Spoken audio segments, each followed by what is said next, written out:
MLA రాష్ట్ర మంత్రి అయిన అంబటి రాంబాబుకు నిరసన సెగ తగిలింది. ఆయన నాయకత్వాన్ని తిరస్కరిస్తూ సత్తెనపల్లి వైసీపీ నేతలు తిరుగుబాటు చేశారు. ఏకంగా నియోజకవర్గంలో భారీ స్థాయిలో విందు సమావేశం ఏర్పాటు చేసి అంబటికి వ్యతిరేకంగా గళమెత్తారు.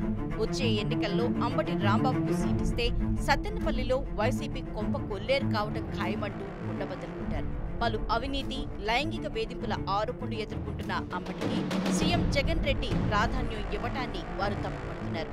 అయితే ఇన్నాళ్లు మౌనంగా ఉన్న సత్తెనపల్లి వైసీపీ నేతలకు ఎమ్మెల్సీ ఎన్నికల్లో పార్టీ ఓటమి మంచి బూస్టప్ ఇచ్చింది. పలు జిల్లాల్లో అసమ్మతి నేతలు బయటకు వచ్చి మాట్లాడుతున్న వేళ సత్తెనపల్లి వైసీపీ నేతలు సైతం అంబటిపై తిరుగుబాటు ప్రకటించారు. స్థానిక సీనియర్ నాయకుడు చిట్టా విజయభాస్కర్ రెడ్డి ఆధ్వర్యంలో ప్రత్యేక విందు సమావేశాన్ని ఏర్పాటు చేశారు.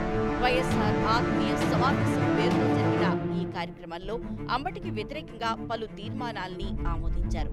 వచ్చే ఎన్నికల్లో అంబటికి సీటు ఇవ్వొద్దని ఈ సందర్భంగా నేతలంతా ముక్తకంఠంతో డిమాండ్ చేశారు. పార్టీ మనుగడ సాగించాలంటే చిట్టా విజయభాస్కర్ రెడ్డికి అవకాశం కల్పించాలని డిమాండ్ చేశారు. ఈ కార్యక్రమంలో సత్తెనపల్లి నియోజకవర్గానికి చెందిన వైసీపీ నాయకులు, కార్యకర్తలు వేలాదిగా పాల్గొనడం విశేషం. మొత్తం మీద నెల్లూరు వైసీపీ మాదిరిగా గుంటూరు జిల్లా వైసీపీలో కూడా చెలరేగిన అసమ్మతి చిచ్చు ఎటు దారి తీస్తుందో వేచి చూడాలి.